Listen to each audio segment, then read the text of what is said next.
Welcome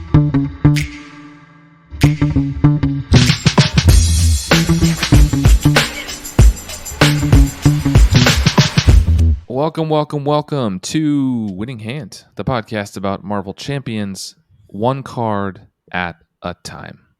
I am your host, Boom Guy, and I'm here today with Lazy Titan. What's going on? And Keiko.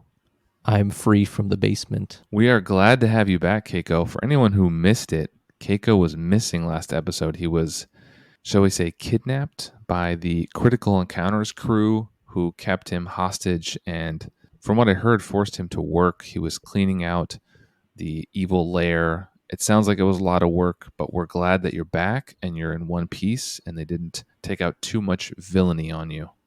The worst they did was they wouldn't let me go unless I said that Hulk was the worst hero, and that just wasn't going to happen.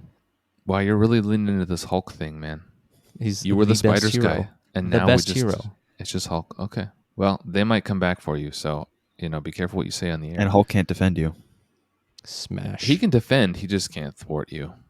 Wah, wah, wah. Yeah, that's fine. Okay, so as we mentioned last episode, we talked about a bunch of stuff. Feel free to go back. The biggest thing, or the most pertinent thing right now, is we announced there was a giveaway, and we had a Google form, and we asked for submissions from you all so we could give away some promo cards. The Critical Encounters guys brought some of the Wave 1 promos, which included Ms. Marvel, Black Widow, Thor, Stealth Strike, Get Over Here, and Tackle. They did the full art cards of those.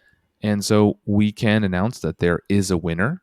And if you are the winner, you know who you are because you were contacted. And I just want to go through some of the responses before we start the episode because I thought it was kind of interesting. So in the Google form, we asked 4 questions for people to respond to when they entered their name to be considered. What is your favorite aspect? What is your favorite hero? What is your favorite campaign box? And then we asked which of the promo cards we should discuss on the podcast. As the theme, since we're giving them away, it seemed like it makes sense. I'll start there because if you clicked on the episode, you already know what we're talking about. It's Ms. Marvel, who was overwhelmingly the choice. It was not even close. 42% of people who responded asked for Ms. Marvel as the card.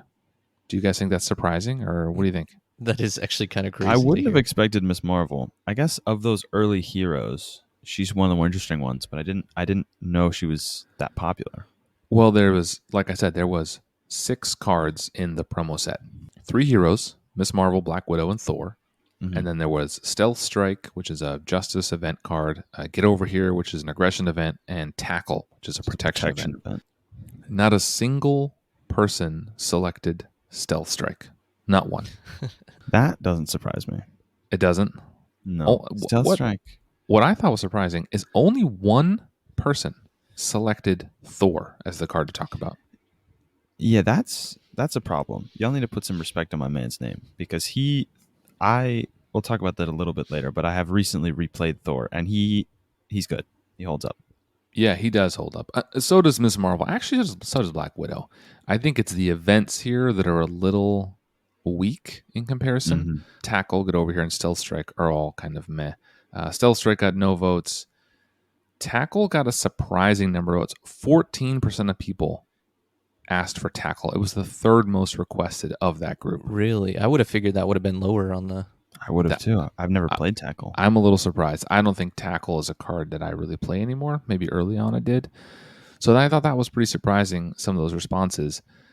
Now, in terms of what is your favorite aspect, these were split almost down the middle. The winner, can you guys guess who the winner was? It better be aggression. I'm going to go with aggression. It was Justice. Oh, really? Solo players. 27% of people asked for Justice or mentioned that Justice was their favorite aspect, and the other 3 were tied, 24% apiece for protection, leadership, and aggression. From the poor. Which is funny because Justice, I think, between the 3 of us is like our least favorite aspect to play. Yeah, that's the one we talk about the least, I think. Bottom 2 for sure. Yeah, I don't really like Justice all that well. It's definitely my least favorite, I would say. I'd prefer it over leadership, but other than that. Yeah. So it was surprising that, the ones that we really like, yeah, I mean, they all finished second, I guess, tied. But it was surprising they were all the same, and then there was one standout. So I was a little surprised by that. I Interesting. mean, I guess that's a testament to how balanced the game is in general. Yeah. I agree. And I think that's a good sign. Yeah. So then we have the other two questions. We asked, what's their favorite campaign? And then who is your favorite hero to play with? So in terms of the favorite campaign, there was one box that did not get a single mention. Can you guys guess which one that is? Now, it's not the one you think. I have insider information. One would think. The answer's been mentioned to me, so I will refrain from answering. But okay, I know Keiko? what I would have expected it to be. Not the one I would think. Yeah, it's not the one you would think. Okay, because I would have said Galaxy. Right. So that's what I thought too. Not the one I would think. Is it Mutant Genesis? Because that would be my second guess. It's not Mutant Genesis. So surprisingly, Mad Titan's Shadow, the Thanos campaign, did not get a single vote. Oh, because that was high up when we answered that question before. I agree. We like that one. We like that because I had Thanos, Loki, and Hela. Hela. Those three are some of my favorite scenarios. Wow. Yeah. Overwhelmingly, Sinister Motives was the choice here. 42% of people selected Sinister Motives. Second place was Rise of the Red Skull, only 20%. So big disparity. And then from there, the other ones are not getting any love. Next Evolution at 17%, 14% for Mutant Genesis, 7% for Galaxy's Most Wanted, and 0 for Mad Titan Shadow, which I thought was surprising. Maybe at some point we got to do like a deep dive, in-depth review for what made Sinister Motives and Red Skull's work compared to the other ones, because clearly there's something there that people are gravitating towards compared to the other boxes. Yeah, I'm here for it. Maybe we can look into some longer form episodes or really dive into some campaigns and see how those work. Off the top of my head, I would just say Red Skull was first, so it's maybe nostalgia, and Sinister Motives has Spider-Man. It's like Spider-Man themed. Yeah, so that's true. Yeah, but I thought X-Men. I don't know. X-Men I would expect to be higher because I know the X-Men are really popular. I'm not a huge X-Men fan, but I know maybe Next Evolution was third. So. Maybe a big part has to do with the heroes. Like nobody, like Miles and Gwen is like, oh, that's awesome. Like getting Spider-Woman and Hawkeye is like, okay, cool. Like that was Spider-Woman has a cool gimmick. Hawkeye's an Avenger. But then you get like Adam Warlock. Yeah, that's my theory for why the Thanos one is bad, because Spectrum Adam Warlock never get played. Because I could see that. I could see that being a reason why those other ones got lower, because it's like I don't care to play these heroes. I think it's actually the only campaign box that doesn't have the heroes on the cover, which tells you something about the hero choice. Which they just don't sell. Like, hey guys, Thanos was the seller there. But look, it's Thanos. Yeah. Okay, and then the last question we asked was, who's your favorite hero to play? And there was a lot of responses. We have a 2-way tie for the favorite, and then we have a couple tied for second place. So one of them is the hero we're talking about today. It's Miss Marvel. She was tied for first with Spider-Woman. So really? Yeah. So I thought that was pretty surprising. And second place was shared by Iron Man, Cyclops, Black Widow, and Cable. A lot of earlier heroes than I would have expected. Yeah, I thought the same thing. Core set heroes, or first wave heroes, Iron Man, Spider-Woman, Miss Marvel, and Black Widow are all that first wave. Mm-hmm.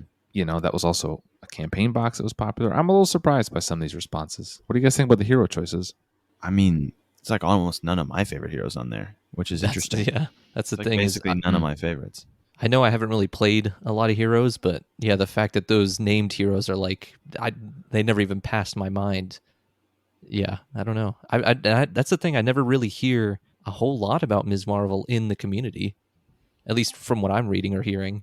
Yeah, I think she went through a phase where she was big. I think she had kind of a roller coaster ride when she first came out. Her pre-con was terrible. Their card pool was very shallow, and I think she kind of didn't do very well with people. But then as the card pool expanded, I think she really grew in popularity. Everything we're going to talk about today is really powerful, and her whole kit I think is really good and really flexible. And then I feel like she's kind of leveled off. Maybe people got sick of the gimmick, but I don't hear a lot about her these days. No, not at all. Very interesting. So that was kind of the breakdown of The giveaway, again, if you are the winner, you received an email and you know who you are, and we will send those cards out to you soon. Unless I take them from you.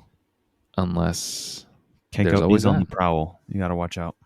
He has been hanging out with villains, so I wouldn't be surprised that he would steal things. We got a listener question from John. I remembered to write your name down this time. That's your shout out. Thanks for your question. His question was, what is our favorite piece of Iron Man's armor? More Iron Man, more corset. More corset. More early heroes. More early heroes. I mean, hey, the corset holds up, guys. Apparently, yeah. There's good heroes in there. There's good villains in there. It's a solid box.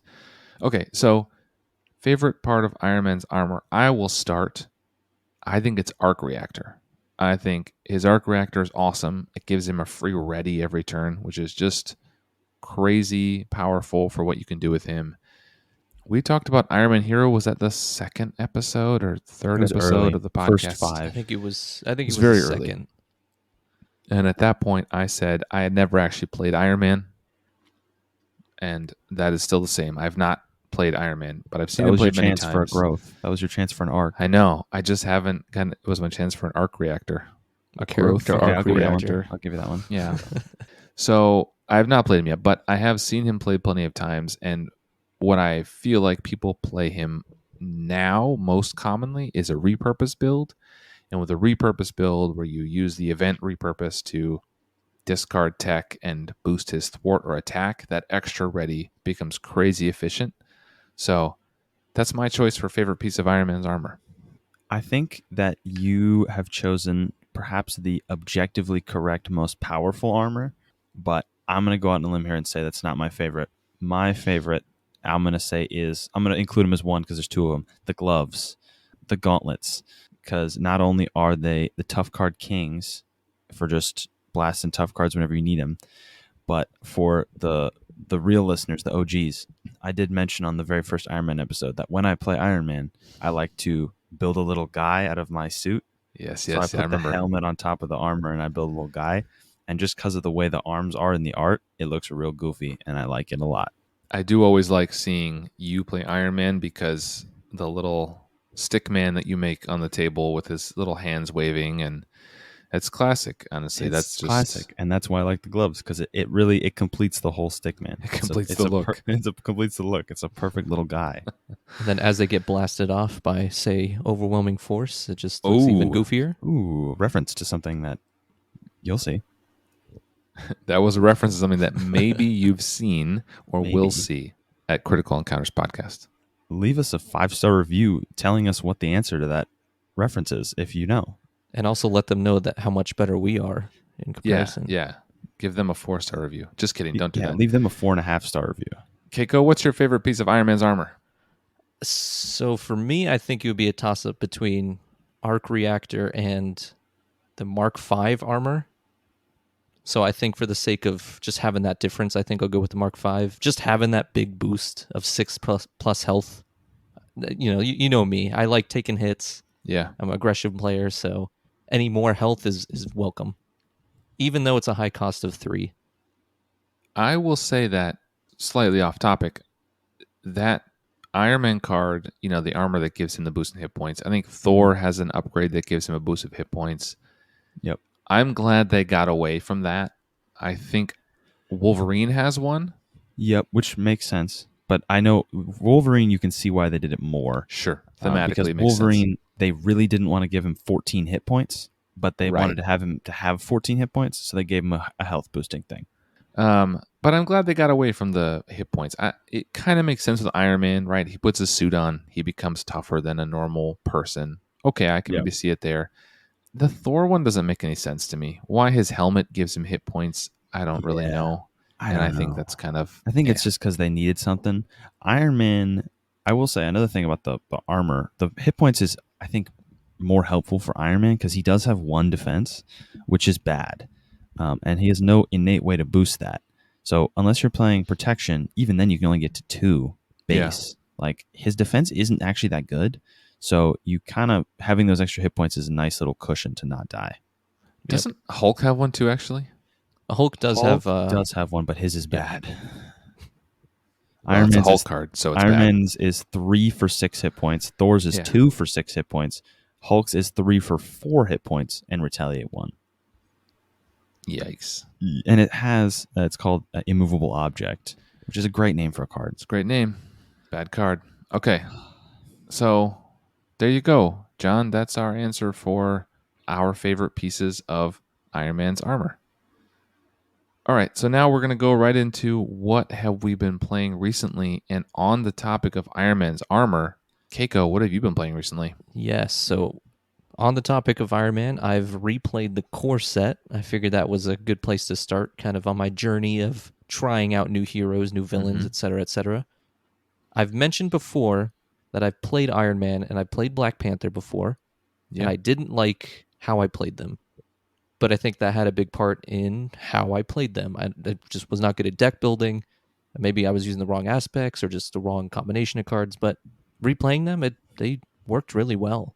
And they were actually really fun to use. For Black Panther, I used Protection, and I think I did Leadership for one of them.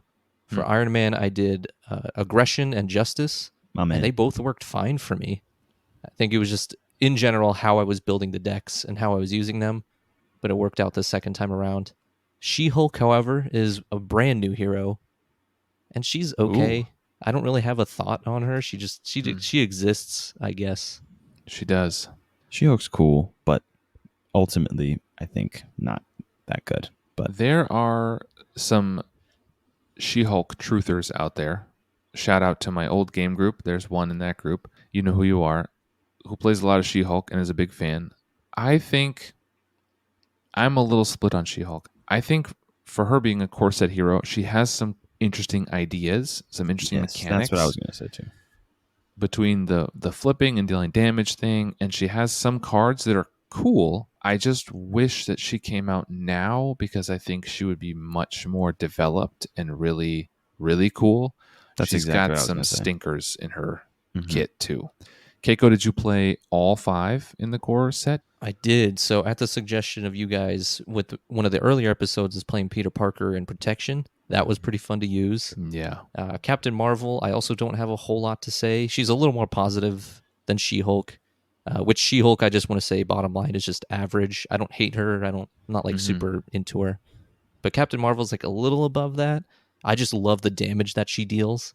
Like a lot of her cards. And then when you throw Dive Bomb in there, of course, I just love dishing out like 20 damage at a time, especially for someone as inexperienced as me, to easily do that with her. That's a lot of fun to use.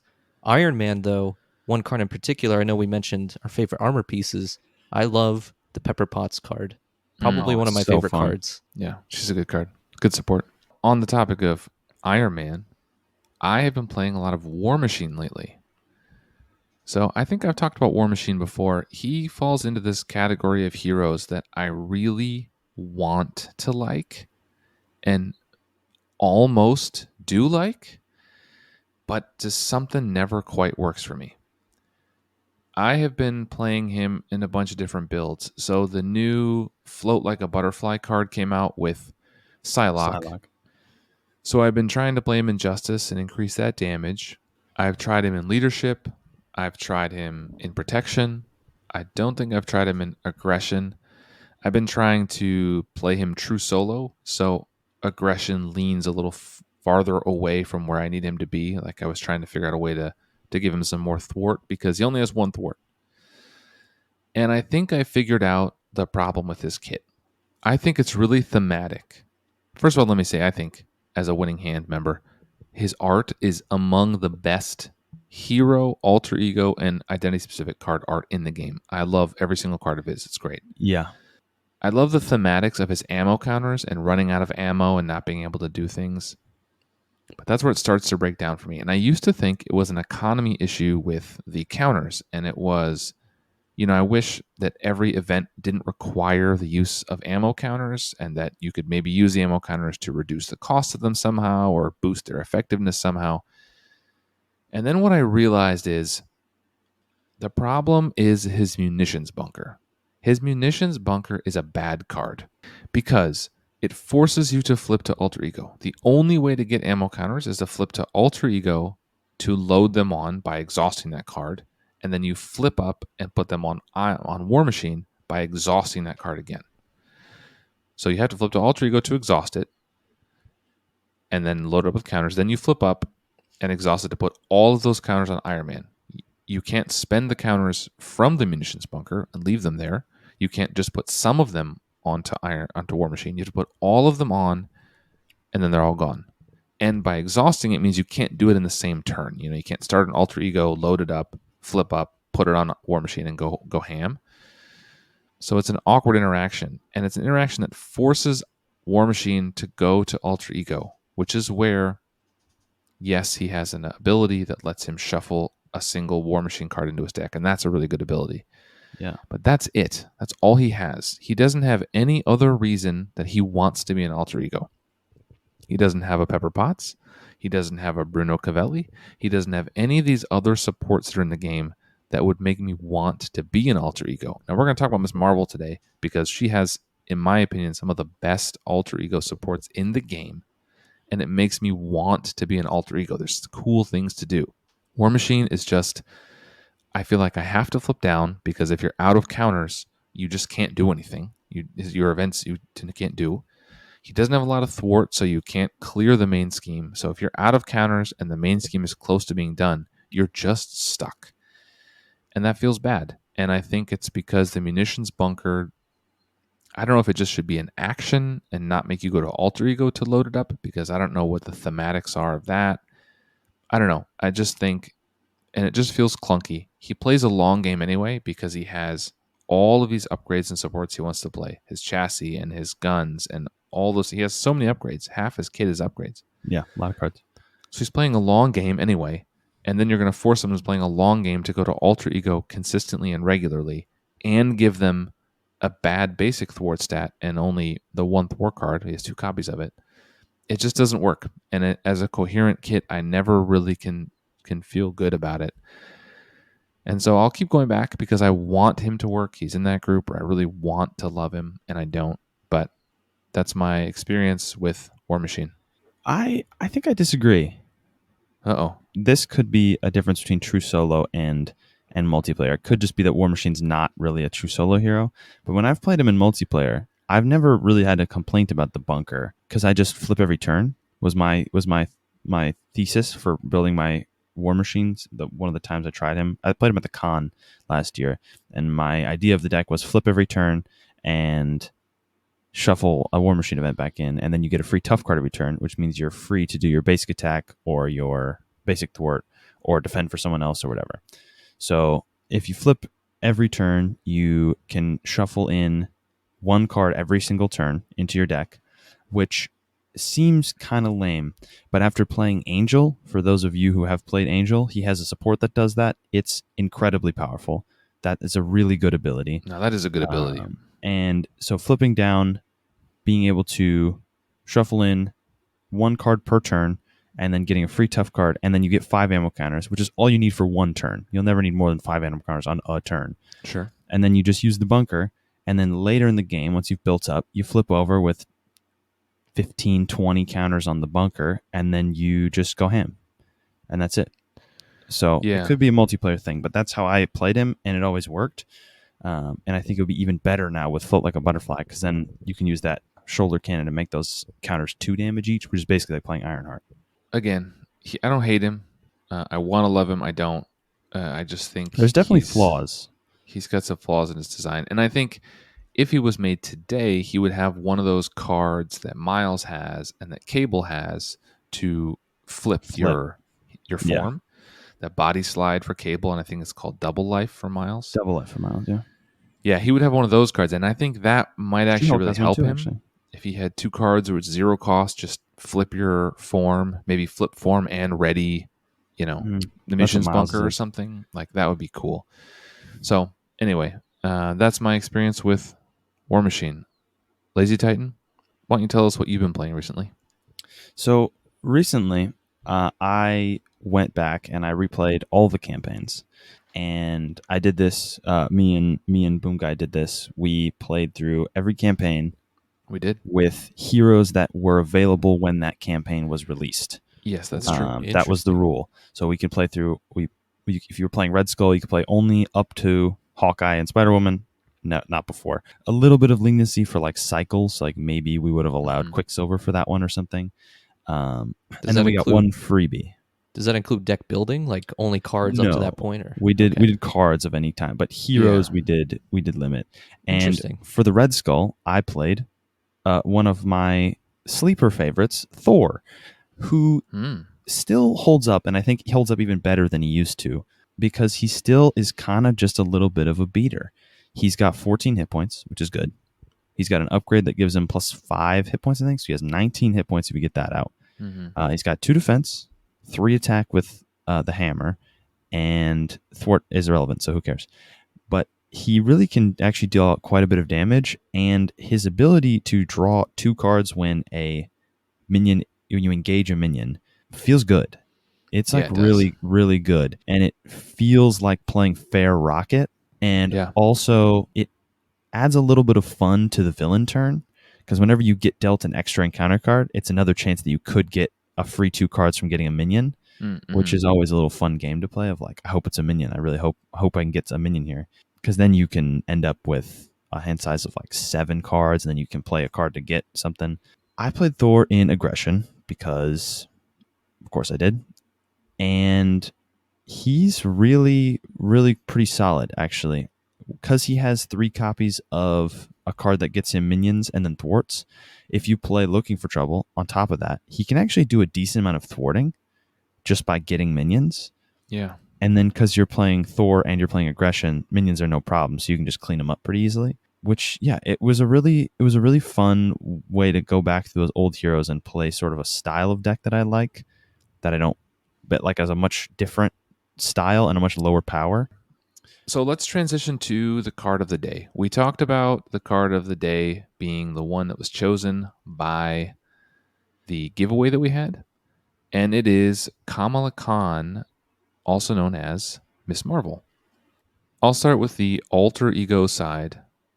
Her name is Kamala Khan. She has 5 recovery, which for a long time was the highest. It's still crazy, crazy good. Still good.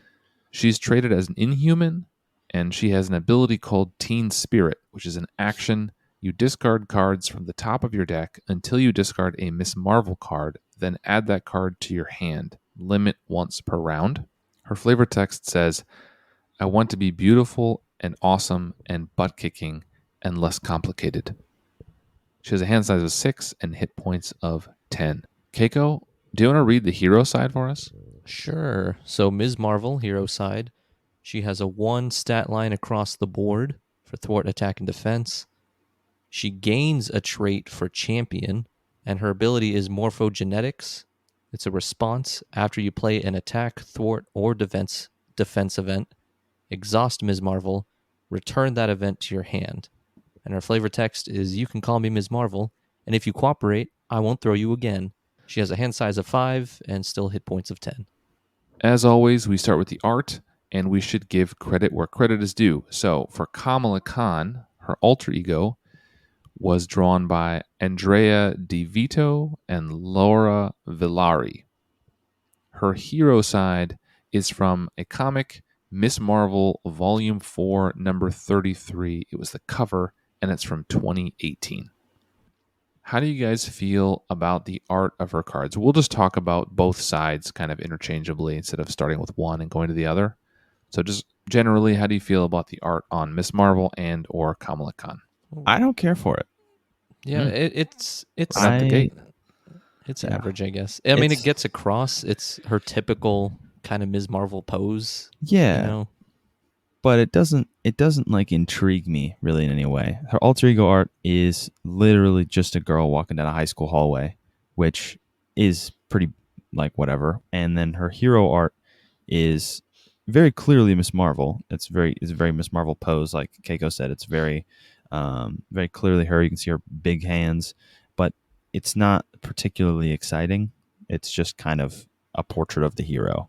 I think what would help is if the alter ego side, and I'm sorry, Andrea and Lauren, But her whole character is basically she's a fangirl of all the Marvel heroes, right? With Captain Marvel being like her number one. I think if it was just a picture of like her expression fangirling, like hands to the face, kind of like wide eyes, I think that would kind of appeal more. And then her Ms. Marvel side, given what I know of her character, is like that's when she's like, I'm a hero now, like here's my war face, like I think seeing that contrast would help more versus just teenage girl walking down the hallway Mm-hmm. and then her typical Ms. Marvel pose. I think seeing the different sides of her fangirling and then her being a hero, I think would have been a cooler contrast. I think her alter ego art is just what you said. It's fine. It's just a girl walking down a hallway with a backpack, and it's well executed, but it doesn't like do much for me. It's not a lot of color. It's just pretty It's a little like standard tones. She's just wearing kind of like a dark green shirt and like jeans. Like there's nobody in the picture has anything special going on. It's just a high school. It's fine. Her hero side is cool. I kind of like the pose.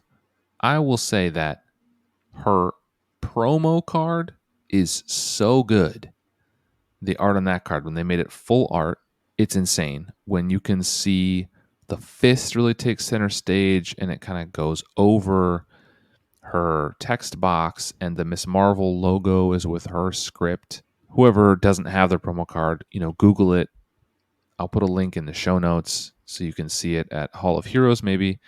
But that, I think, takes her art to another level. It's an awesome card. I like looking at it. This one is like you kind of lose her big fist and you can't really see much beyond just a cutout of her body. It's kind of closely cropped. It's okay. I don't love it. I do like her color scheme, the red and blue with a yellow stripe. I like how that's done across her hero cards and her set of identity specific cards. The face in the corner is kind of weird. It's not the worst one I've seen, but that's always a nitpick I have. Some of those are so ugly. This one's okay. I don't hate it. I don't love it. It's just Miss Marvel. I just looked up the promo because I don't have it in front of me. I will second that. It is significantly better. And maybe that's the thing too, is it really needed to play on her embiggen power. Like you said, the promo showing the big limbs, the stretched limbs. Like maybe that's what this needed. But I guess it's hard when it's not the promo art. Yeah. I think those early promos were great. It is a huge improvement. I think the early promos were great with the way they look like kind of a comic book cover. The full art is awesome. I don't know why we just can't have all the heroes in full art, to be honest. But I'd love that. It is what it is. So, okay. So the art, I think we're all kind of in the middle. We don't love it, don't hate it. It's not great. It is what it is. What about the theme of Miss Marvel? Does this feel like Miss Marvel? Does any of this make you feel like A, a teenage girl, or B, someone who has essentially Mr. Fantastic powers? I'm a little unclear on her powers, but does that make you feel like Miss Marvel? It's hard to say. I guess her character kind of being an average girl in an ordinary world. I feel like that kind of comes off in her abilities. They're just kind of there, I guess. But I don't really feel they're thematic to her. But I don't know a whole lot about Ms. Marvel, right? But teen spirit, and it's like, oh, you just go through the top of your card until you get one of her cards. It's like, yeah. Now, I think I disagree. I will say that I think the theme comes through very well with her hero ability, and I think I don't know if I love the theme, or I don't know. I can see the theme for her alter ego ability. What I think that's going for is you discard cards to get a Miss Marvel card, so it's sort of like her being like a rebel and like finding herself is like you look for one of your cards, kind of. Yeah, so you look for one of your things that's special about you, which I don't know a ton about Miss Marvel, but I believe is a big theme of Miss Marvel's character is like being yourself. Yeah, it is. And as far as morphogenetics goes in hero form, I think that comes across really well as sort of like as much as stretchy powers can, because she doesn't have a stat line really. 111 is pretty useless. Yeah. Generally, if I have a 1 in a stat, I'm not going to use it. And that holds true for Miss Marvel because you're not using her basic powers. You're using the events, which makes you very flexible. And it means that you can use whatever you need to twice if you need it, or you can just get it back for a resource. It becomes very flexible, which then works with sort of the stretchy powers. On both of those points, first, I will say I can kind of see what you're saying with the alter ego ability. I wish it was discard until you get a Miss Marvel event, because I feel like that would fit Yeah. thematically a little bit better with what she wants to do overall. And then you Yeah. also run the risk of discarding some of your good other Miss Marvel cards. I also think that would make it worse. It would make it a little worse. It would make it a little more specific. Her stat line of 111, as you said, might as well be 000. I will never use any of those unless you are forced into a corner, right? Where if you don't thwart this one, you're going to lose the game. Or if you don't defend, you're going to die.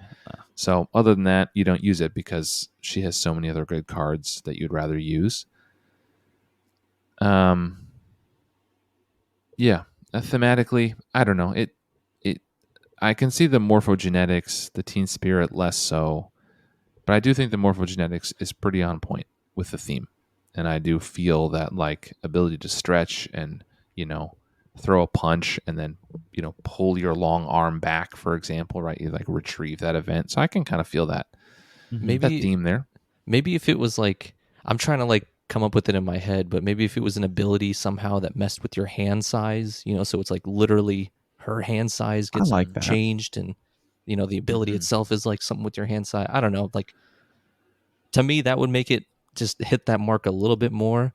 Like, this works, I guess. I really like your explanation, Titan, but it still just kind of feels like an average ability to me. Like, it just doesn't quite hit that mark tying to her specifically. Yeah. But I could see it. I could see, like, I agree. It's not pun the intended, the best. stretch. Yeah. But it's there. Okay. So that's the art and the theme. How do we feel about the power of Miss Marvel? How good is Miss Marvel? Well, she has an amazing recovery. That was pointed out before. Yes. Yeah, 5 recovery she has a is very crazy good recovery, which is uncommon to see for heroes with such low hit points. Yeah, she has half her almost hit the points. lowest hit points in the game. 9 is the lowest anyone goes, and she's at 10, and she has 5 recovery, which is very nice and also uncommon. But also, I feel like now that I'm thinking about it, maybe doesn't fit the theme, or maybe it does, because Miss Marvel, as Boom Guy mentioned earlier, wants to flip down. She has a couple of very good supports for when she flips down. So wouldn't you want to be alter ego more? So you want to like stay in alter ego for longer to get the benefits? I don't know. I don't know where that 5 recovery comes from. It was a bit surprising, I think, when she came out, and then it was years before anyone else had more than 5 or more than 4 even. Wolverine until someone got Wolverine got 6, right? Yep, and then Deadpool has 8. Okay, the Deadpool that's a whole different conversation. But it was just surprising that of all the ones that could have this really high recovery, it was Miss Marvel. Yeah, but not Thor or Drax. Or I think her stat line being low really hides a very powerful hero. I think. Yeah, that ability is crazy good. Morphogenetics is insane good ability. So is Teen Spirit, actually. They really both are, because especially when you couple them with the rest of her kit is really, really good. She has some insane supports. She's got a very solid kit. I think even the couple that you're thinking of, well, I can think of, she's got one stinker. The rest of them, her alter ego supports are really awesome, and I want to flip, even when I don't have to. Like, I feel like I want to flip down because Bruno and Amir Khan and I forget the other one, Nakia, they're all really good, and they all feel thematic. They're your friends. They're helping you, and they are really helpful. Yeah. So I just want to flip all down. Together. All 3 of them at the same time makes a very powerful effect. Yes. And I think, honestly, she could have a 5 hand size on both sides, and I think that would be okay. Because she has all those other abilities that let you stash cards for later, discard until you get a card, pay for something cheaper. Like, she can cycle a card with Amir. Like, I just think she has so many good abilities. She could have 5, and I wouldn't be mad about it. I think you could. I think you'd have to lean into that a little bit more than her actual kit does. But I think you could get away with it, especially because with Amir Khan and her Teen Spirit ability, she effectively has a hand size of 8 in Alter Ego every form. turn when she flips up. Every she turn, flips because you with can 8. get a Miss Marvel card guaranteed, and Amir Khan also draws you a card. And then if you flip over and you've been using Bruno Corelli, you could potentially get 11 cards in hand, and then like get something crazy going. And So, Nakia makes the first card you play after flipping cheaper. yeah, So Nakia is a 1-cost her helicarrier. economy is insane. They're great. Yeah, that's really the star of the show with Miss Marvel is the power of those alter ego supports, which means I that don't know about that. when you flip down, like when you get low and you flip down, you just heal yourself back to full because you have a great recovery, get all those sweet benefits, and then you can flip over, and then you can use maybe the actual star of the show, her ability to play an event twice, which is very powerful. Yeah, I think the star of the show for her, in my opinion, is really the other cards she has. I think it is what are they called? Embiggen and Shrink. And Shrink. Those for me are the star of the show because when Miss Marvel really exploded in popularity is when we started getting more cards that split things, like multitasking and melee and all these other cards. And once she was able to increase the split, and even Dive Bomb, well, she can't be aerial. She's not aerial, that's right. But when you can have something that splits damage like melee or splits thwarting like multitasking, and then allows you to boost each instance of that, or 1 by 1, the card that deals 2 damage, and if you kill someone, deal 2 more damage, essentially becomes 4, then 4. Precision strikes, the same thing, but with healing. So the fact that she can take all those and increase those different instances, for me, that makes it the star of her kit. And her ability just makes that even better. Like, for 1 cost, right, I can play multitasking, which is a justice card that thwarts 2, and if you use a mental resource, you can do it again on a different scheme. But she has an ability, right? She has a card, an upgrade. Yeah, it's that upgrade just generates Shrink. A wild for a an event. Her suit, yeah. So you guarantee you always hit the resource requirement. So then with multitasking, you can do 4 and 4, exhaust, put it back in your hand, play it again, do 4 and 4 again. 3 effective resources for 12 thwarting, which is wild. 16 thwarting. Well, no, because you can't do the +4 twice. Oh, that's right. You so can't 4 and 4, and then 2 and 2, because hers, unlike cards we see later, like Hone Technique, is an exhaustible once a round ability. It is exhaustible. That's right. I always forget that. I think that is one of my gripes with Miss Marvel, is that her events are pretty weak, and with her upgrades, her signature events are pretty weak. Her big hands and sneak by are her thwart and attack cards. I think her thwart card is 2 for 4, I want to say. No, I want to say it's 2 for 3 even. It might be 2 for 3. And then her thwart card, I think, her thwart card's 2 for 3, the other one's 2 for 4, which isn't great. But with the upgrade, it's like 2 for 5 or 2 for 6, which is pretty good. But then you have to use it. So it isn't just guaranteed. Yeah, that is kind of the bummer. She has an insane defense event, which we should also talk about. And after one of the one of the FFG rulings a couple of years ago made it even better. It's a Wiggle Room, which is a 0 cost. I think you prevent 3 damage and then draw a card. Draw a card, yeah. And then you can exhaust, put it back in your hand. You can play it in the same response window. So prevent 3 damage. If you could attack for 6, for example, you just play it, prevent 3 damage, draw a card, put it back in your hand, play it again, prevent the other 3 damage, draw another card. Now you're up a card. You've taken no damage. So if you have Unflappable, you can also, trigger that if you're playing a protection build. So that's a really, really good card. I think her events are a little underpowered. I wish they were a little more on the curve, and then she could boost them. But Keiko, what do you think about Miss Marvel? Have you played Miss Marvel? I've only played her once, and that was with a precon, which I hear is one of the worst precons. So maybe I need to go back, give her a different chance, another chance. But hearing all of this, I guess, kind of goes into the beauty of the theme of her ability that Titan touched on a little bit. Her character herself relies heavily on her powers, in this case being the events. She's not cunning or stealthy like Black Widow. She's not a tech genius like Iron Man or Peter Parker. She relies on her powers being how you build her deck with events. And I guess that goes into the theme. That goes into how she makes up for her 1 stat line.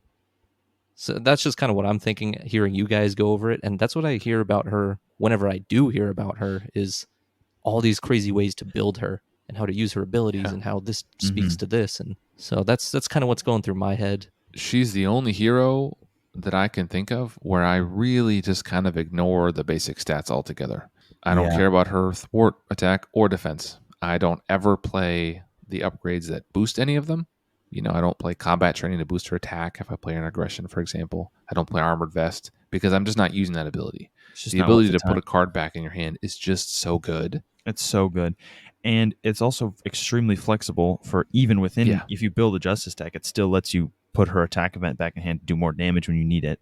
Or recur your defense event, right? You just prevent 3 damage and draw a card, put it back in your hand, and you can just potentially keep it in your hand forever and just always know that you can play it next time, next round. And I think another reason why I like Ms. Marvel so much is because I think she has the hallmark of a good hero, of a well-designed hero, which is that she only gets better because she's so not dependent on her own hero cards that are static. She can scale with the rest of the game, which is a thing that Thor to some degree also does because his ability is so open-ended. It just gets you more resources as long as there are minions, which will always exist.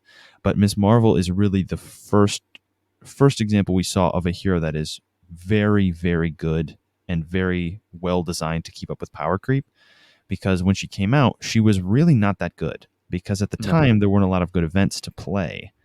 But then we saw multitasking and melee and 1x1 and all these events that do split and they work with her. And now she's really quite good in a lot of aspects. I've never seen her played in leadership, which I feel like is probably her weakest aspect because it doesn't have a lot of attack, thwarts, and defenses. But you could probably make it work because it's leadership. But she scales with the game like very few other heroes really do, which is very fun. Yeah, I mean, you can run her in a hone technique build with no quarter, for example, and you could overkill a minion, draw a ton of cards, put it back in your hand, and then overkill another minion. Like, it's crazy the things she can do with this ability. It makes her very versatile, and it makes deck building fun because as new cards come out, you revisit these heroes. I like what you said about her not relying so heavily on her identity-specific cards. She has a good mix, right? She does rely on some of them. The supports are insane. And she has a resource generator, which is great. And Biggin and Shrink are awesome. And she does rely on those for sure. But the other ones, you can play other stuff. And I think that's really cool. It's a really versatile way to play. And, so we kind of talk about the fun too.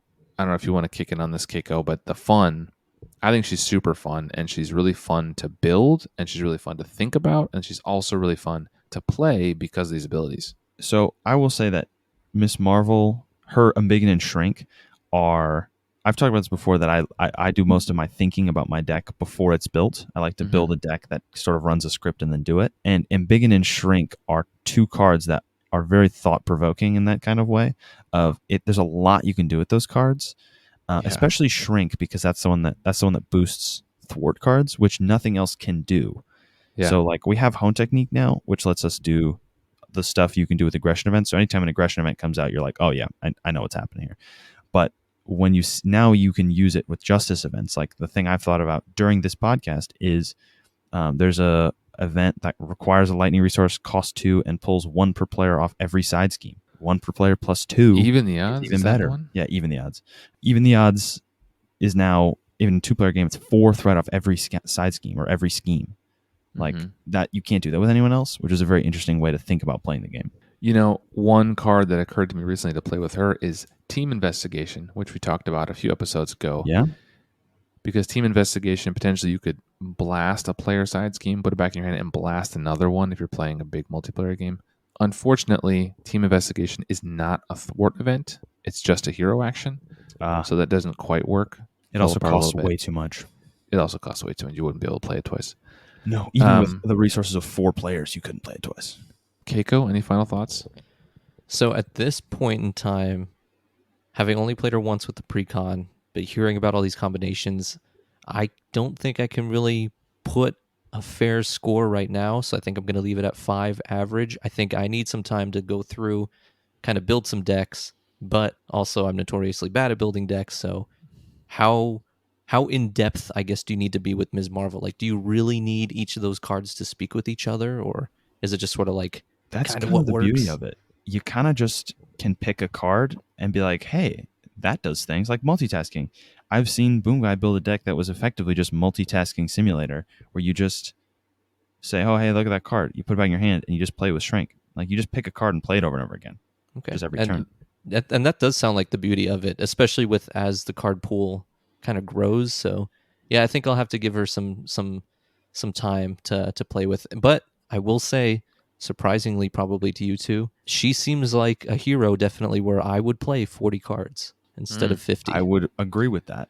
One of the beauties of Miss Marvel, right? When you're building a deck, if you're new to deck building, often you think you find a card and you want to build a deck around a single card.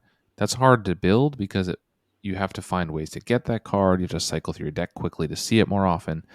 With Miss Marvel, you actually don't. As soon as you find a card, if you have an event card that is kind of the backbone of your deck, you just play that card, put it back in your hand, and then next turn, you can play that card again.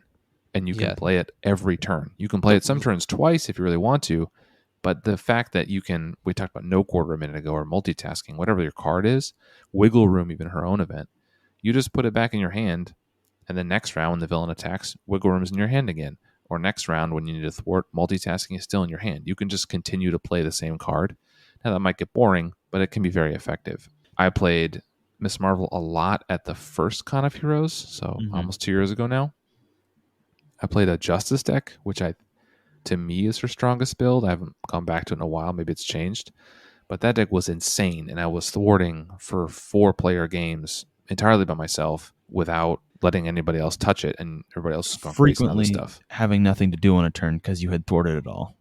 Yeah, you just get down. There's nothing left to do. So in the player side scheme world that we live in now, I could see Miss Marvel Justice being even better. Oh, yeah, even better. And I think she's, Keiko gave her a score right in the middle because she's not played her before. I will say Miss Marvel, I'm going to give her a 9 out of 10. I think Miss Marvel is really great, really fun. I love her hero and alter ego abilities. I love her whole kit. 9 out of 10 for me. Lazy Titan? I am going to be a little bit more conservative with my rating. I'm going to say 7.5, maybe 8, just because on the scale we're rating, I think her art does fall behind a little bit. The art of the card is not super exciting, but also I think that she's really like very fun and very good. But also, even though she is still very fun and very good, and a hero that I know that about, I still don't really reach for her a lot. So I don't know exactly what it is about her, but I don't really play a lot of Miss Marvel, even though she seems to fit what I like to do. Well, we have a pretty big spread on this card today. So 5, 7.5, and 9. But yeah, I think it'll improve for you, Keiko, as you play Miss Marvel. I hope you get a chance to try it. I really want to say again, thank you to everybody who participated in the giveaway. We got a lot of responses. If you didn't win this time, there will be another one. We are already planning another one probably around Christmas time. So keep your eyes open for that and keep your ears open for that. In the meantime, if you made it this far in the podcast and you like what you hear, please just take 30 seconds and leave a review. I know not everybody uses Apple Podcasts, but a lot of people do, according to the analytics of our podcast. So if you're using Apple Podcasts, leaving a 5-star review and taking just 30 seconds to leave a few comments and a written review does really help us a lot. It gets the podcast up the charts in Apple, and it just allows more people to hear us. So if you like what you hear, that's just a way to share with other people. If you're on other platforms, I know you can rate on Spotify and other platforms too. So anything you can do to help us out is great. Or just send a friend the link if you think someone would like it. Post it in Discord. It's really helpful just to get it spread around. And we're not like monetizing this or anything. We are just enthusiasts like you who love the game and want to share that with everybody else. So that is all we have in the episode for today, and we will see you all in a few weeks. And from everyone here at Winning Hand, that's goodbye. Goodbye. And begin.